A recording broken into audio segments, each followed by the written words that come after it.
MP की सियासत राम के रंग में इन दिनों रंगी हुई है। अब कांग्रेस राम मंदिर निर्माण कार्यक्रम के पहले हनुमान चालीसा का पाठ करेगी। इसके निर्देश पीसीसी चीफ कमलनाथ ने दिए हैं। वहीं बीजेपी भूमि पूजन की पूर्व संध्या पर हनुमान चालीसा के साथ अखंड रामायण भी करेगी। बीजेपी के प्रदेश अध्यक्ष वीडी शर्मा ने अपील की है कि 4 अगस्त को सभी अपने घरों में दीपक जलाएं। हमारे प्रदेश के हमारे मुखिया कांग्रेस पार्टी के प्रदेश कांग्रेस के अध्यक्ष आदरणीय कमलनाथ जी ने भी अपनी बात रखी है। कल 4 तारीख को भोपाल उनके निवास पे हनुमान चालीसा का पाठ करके हम भगवान श्री राम और हनुमान जी भगवान को आमंत्रित कर रहे हैं। सभी को कमलनाथ जी ने निर्देश दिया है, प्रदेश के कांग्रेस जनों को, आम जनता को, कि कल 4 तारीख को अपने अपने घरों में हनुमान चालीसा का पाठ करें, अपने पास के मंदिर में हनुमान चालीसा का पाठ करवाएं। हम सबका परम सौभाग्य है कि जिस क्षण का इंतजार केवल भारत को ही नहीं संपूर्ण विश्व को था, वो क्षण अब आया है। 5 अगस्त को भारत के यशस्वी प्रधानमंत्री श्री नरेंद्र मोदी जी एवं राष्ट्रीय स्वयंसेवक संघ के परम पूज्य सर संघ चालक डॉक्टर मोहन भागवत जी अयोध्या में भव्य राम मंदिर का शिलान्यास करेंगे। हम सभी का सौभाग्य है कि हमारे जीवन के अंदर हमारे मर्यादा पुरुषोत्तम भगवान श्री राम के जन्म स्थल पर भव्य राम मंदिर का निर्माण होगा। भारत के अंदर अब एक नए राम राज्य की शुरुआत हो रही है। बीजेपी भी हनुमान चालीसा का पाठ करेगी, कांग्रेस भी करेगी, लेकिन बीजेपी साथ में अखंड रामायण भी करेगी और ये पूर्व संध्या पर होगा, मतलब शाम को होगा। जबकि कांग्रेस आज सुबह 11 बजे से कमलनाथ जो पीसीसी चीफ हैं उनके निवास पर कांग्रेस जन जो हैं वे जुटेंगे और हनुमान चालीसा का पाठ करेंगे। साथ ही प्रदेशवासियों से भी अपील की है पूर्व सीएम ने, पीसीसी चीफ ने, कि सभी लोग घर पर रहकर हनुमान चालीसा का पाठ करें। शरद हमारे सहयोगी हमारे साथ इसी खबर पर लाइव जुड़े हुए हैं, उनसे बात करते हैं। शरद, कांग्रेस बीजेपी दोनों हनुमान चालीसा का पाठ करने वाले हैं। बीजेपी ने साथ में अखंड रामायण भी करने का फैसला कर लिया है, लेकिन इसके बावजूद सियासत राम रंग में रंगी हुई है, ये नजर आ रहा है। और हम देख रहे हैं कि दोनों के सुर तो एक हैं, लेकिन एक दूसरे पर निशाना साधने से चूक भी नहीं रहे हैं।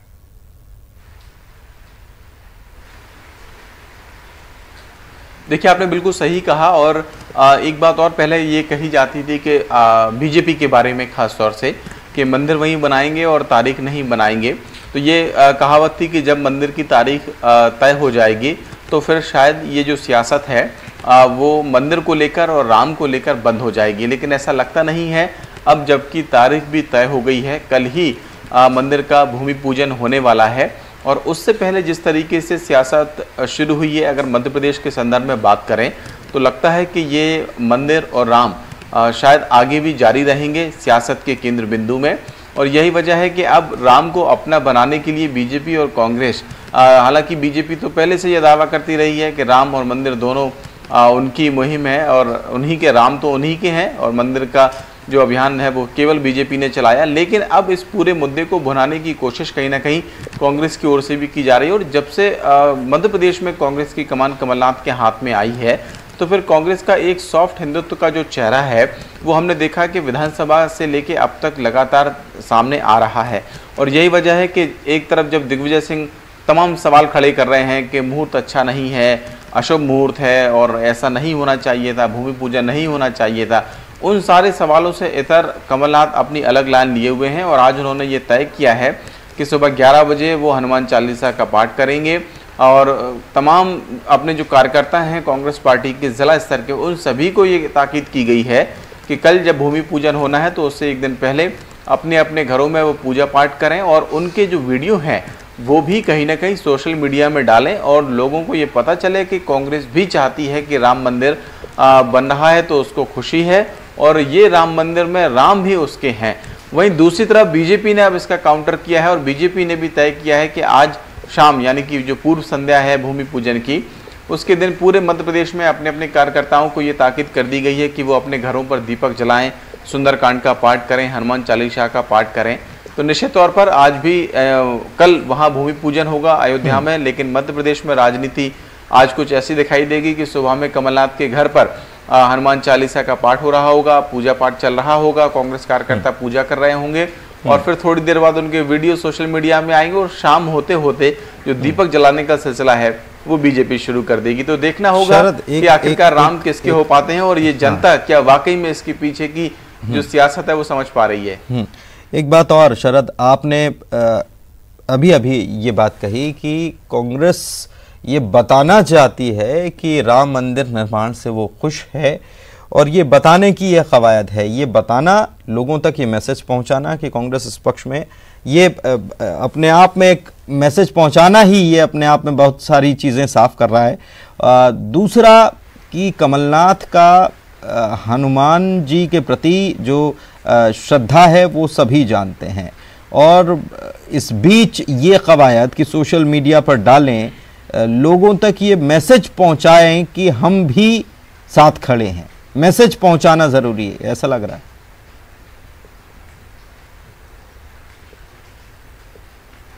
बिल्कुल, देखिए आपने सही कहा है, ये मैसेज इसलिए भी पहुंचाना जरूरी है क्योंकि राम को लेकर बीजेपी हमेशा से ये दावा करती रही और खासतौर से राम मंदिर को लेकर। कल भी हमने देखा कि बीजेपी के तमाम नेताओं ने ये दावे किए कि राम मंदिर का जो आंदोलन था वो बीजेपी के ही नेताओं की ओर से चलाया गया। बीजेपी ही इस बात की पक्षधर थी कि जहां गर्भगृह है वहीं पर राम मंदिर बनना चाहिए। और अगर इससे पहले आपको याद हो कि कमलनाथ ने जब अपना स्टेटमेंट बाकायदा जारी किया तो उसमें उन्होंने ये कहा कि पूरा हिंदुस्तान के लोग खुश हैं, राम मंदिर बन रहा है और उन्होंने किसी तरीके का इफ एंड बट नहीं लगाया। तो उस पर जब बीजेपी के नेताओं की ओर से काउंटर आया तो फिर ये सवाल किया गया कि आखिरकार कांग्रेस के कितने नेता ऐसे थे जो सुप्रीम कोर्ट का फैसला आने से पहले तक इस बात का दावा करते थे कि राम मंदिर वहीं बनना चाहिए। तो अब जबकि वक्त बदल गया है, धारा पलट गई है, तो फिर कांग्रेस को भी लगता है कि इस धारा के विपरीत अगर चलेंगे तो फिर नुकसान होगा। हालांकि दिग्विजय सिंह अभी भी उसी धारा के विपरीत चल रहे हैं, लेकिन कमलनाथ को ऐसा लगता है, जिनके हाथ में कांग्रेस की कमान है, कि अगर ऐसा हुआ तो फिर शायद उन्हें या फिर कांग्रेस पार्टी को नुकसान हो सकता है।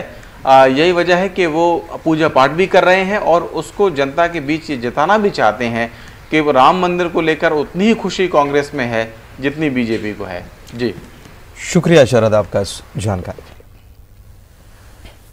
इधर राम मंदिर निर्माण के शिलान्यास से पहले अयोध्या के घाट रंग बिरंगी रोशनी से नहा गए। 5 अगस्त को यहां पर राम मंदिर निर्माण के शिलान्यास का कार्यक्रम है, ये कल है।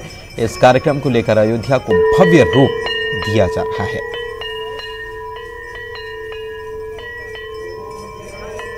के बाद आपका स्वागत है। चलिए आगे बढ़ते हैं और वर्चुअल कैबिनेट बैठक की बात करते हैं। तो आज कैबिनेट की बैठक होनी है और ये वर्चुअल तरीके से होगी। सीएम शिवराज सिंह चौहान चिरायु अस्पताल में भर्ती हैं और कोरोना का इलाज उनका चल रहा है। वे वहीं से मंत्रियों से चर्चा करेंगे वीडियो के जरिए, वीडियो कॉन्फ्रेंसिंग के जरिए। दोपहर 4 बजे ये वर्चुअल कैबिनेट बैठक होनी है और इसमें कई अहम मुद्दों पर चर्चा की जाएगी।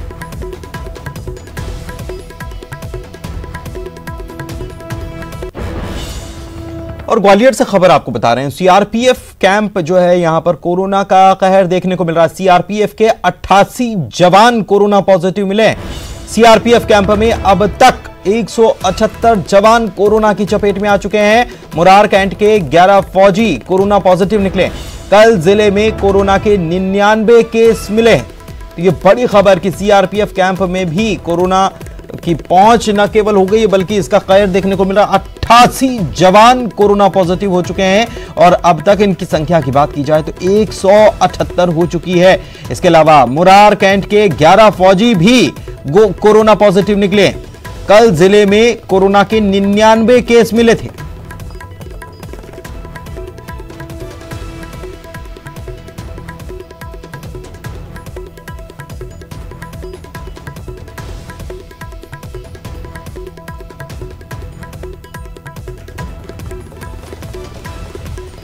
ग्वालियर से यह बड़ी खबर आपको बता रहे हैं, जहां पर सीआरपीएफ कैंप में कोरोना के मामले लगातार बढ़ते हुए और एक बार फिर से 88 सीआरपीएफ के जवान कोरोना पॉजिटिव निकले हैं और अब तक 178 जवान कोरोना से संक्रमित हो चुके हैं, जबकि मुरार कैंट के 11 फौजी भी कोरोना पॉजिटिव निकले हैं और कल की अगर बात की जाए तो कल जिले में कोरोना के 99 नए केस मिले थे। सुशील हमारे सहयोगी हमारे साथ फोन लाइन पर जुड़े हैं। सुशील, ये अपने आप में हैरान कर देने वाली कि सीआरपीएफ कैंप में भी कोरोना ने न केवल दस्तक दी बल्कि उसका कहर देखने को मिल रहा है। 178 जवान और मुरार कैंट के 11 फौजी भी पॉजिटिव। बिल्कुल, देखिए कहीं ना कहीं अब ये चिंता का सबब बन गया है। कोरोना का जो संक्रमण लगातार बढ़ता जा रहा है, उसकी अब चपेट में अब अर्धसैनिक बल के साथ ही फौजी भी आने लगे हैं। अब जो है कुल मिलाकर 178 सीआरपीएफ कैंप के जो जवान हैं, वो जवान कोरोना संक्रमण की चपेट में आए हैं। और यही वजह है कि इनके अलावा 11 जो फौजी है मिलिट्री एरिया की, उनकी भी रिपोर्ट कोरोना पॉजिटिव आई है। तो साफ तौर पर कहीं ना कहीं अब अर्धसैनिक बल और फौजी भी जो है कोरोना संक्रमण की चपेट में आ रहे हैं। तो अब चिंता जरूर है कि आम लोगों के साथ ही अब सुरक्षा बल जो है वो भी कोरोना की चपेट में है। सीआरपीएफ कैंप महत्वपूर्ण कैंप माना जाता है सुरक्षा की दृष्टि से। वहां पर लगातार जिस तरह से मरीज बढ़े हैं, उससे कहीं ना कहीं अब प्रशासन के साथ ही अधिकारियों में भी चिंता है। और अब लगातार पूल सैंपलिंग कराई जा रही है सीआरपीएफ कैंप में, ताकि ये साफ हो सके कि कितने लोग वहां पर संक्रमित हैं। शुक्रिया सुशील आपका इस जानकारी के। और चलिए आगे बढ़ते हैं, अगली खबर की बात करते हैं। इंदौर भोपाल में आज से सभी बाजार खुल जाने हैं। बढ़ते कोरोना संक्रमण के बाद यहां पर लॉकडाउन लगा था। इंदौर में क्राइसिस मैनेजमेंट की बैठक में इस बात का फैसला लिया गया। लोगों से सावधानी बरतने की अपील भी की गई है।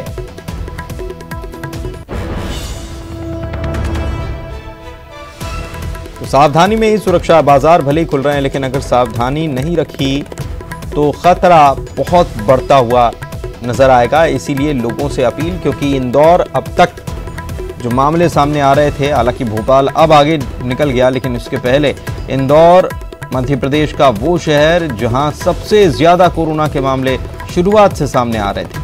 तो ऐसे में बाजार खुल रहे हैं, लेकिन लोगों से जो कोरोना के नियम हैं उनका पालन करने की अपील की जा रही है।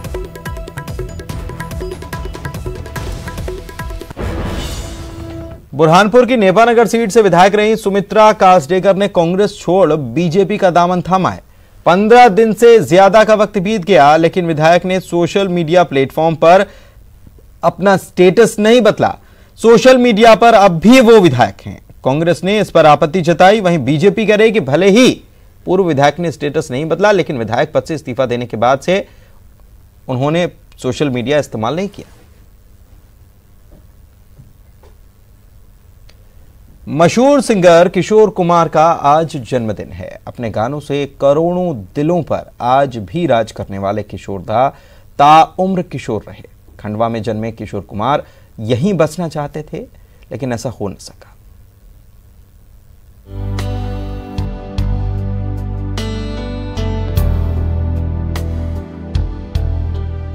अपनी मखमली और बिंदास अंदाज के लिए मशहूर किशोर कुमार का आज 91वां जन्मदिन है। 4 अगस्त 1929 को किशोर दा का खंडवा में जन्म हुआ था। नाम रखा गया था आभास। खंडवा का ये वही घर है जहां किशोर कुमार का जन्म हुआ। हालांकि देखरेख के अभाव में घर खंडहर सा दिखने लगा है। किशोर जब बड़े हुए तो वो भागकर बड़े भाई के पास मुंबई चले गए। अशोक कुमार बॉलीवुड में तब स्थापित नाम थे। अशोक कुमार की जिद पर वो शुरू में एक्टिंग करने लगे। यही उनका नाम किशोर कुमार पड़ा। पर एक्टिंग में मन नहीं लगा, वो गायक बनना चाहते थे।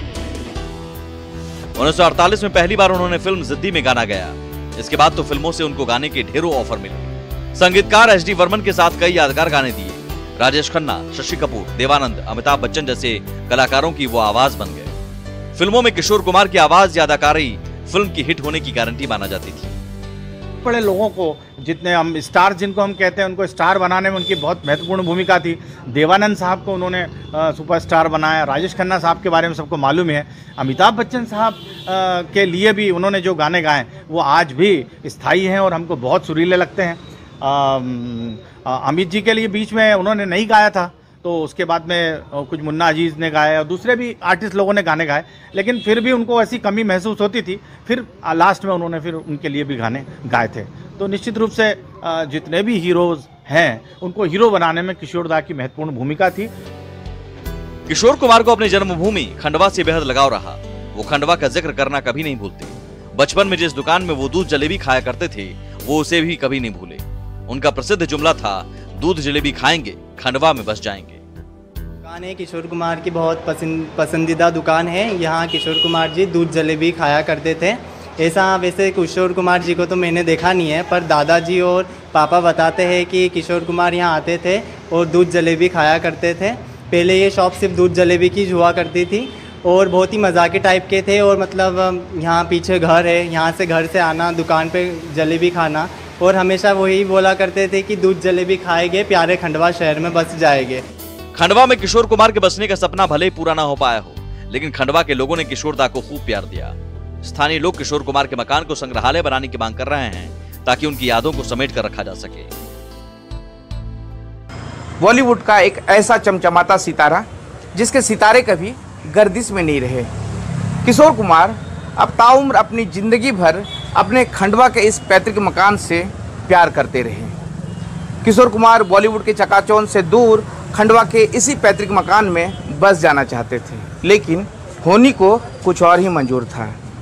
किशोर कुमार का ये सपना तो पूरा नहीं हो सका, लेकिन अब उनके चाहने वाले ये चाहत रख रहे हैं कि उनका ये मकान संग्रहालय बन जाए ताकि लोग आने वाले समय में इसे मंदिर के रूप में पूजा कर सके।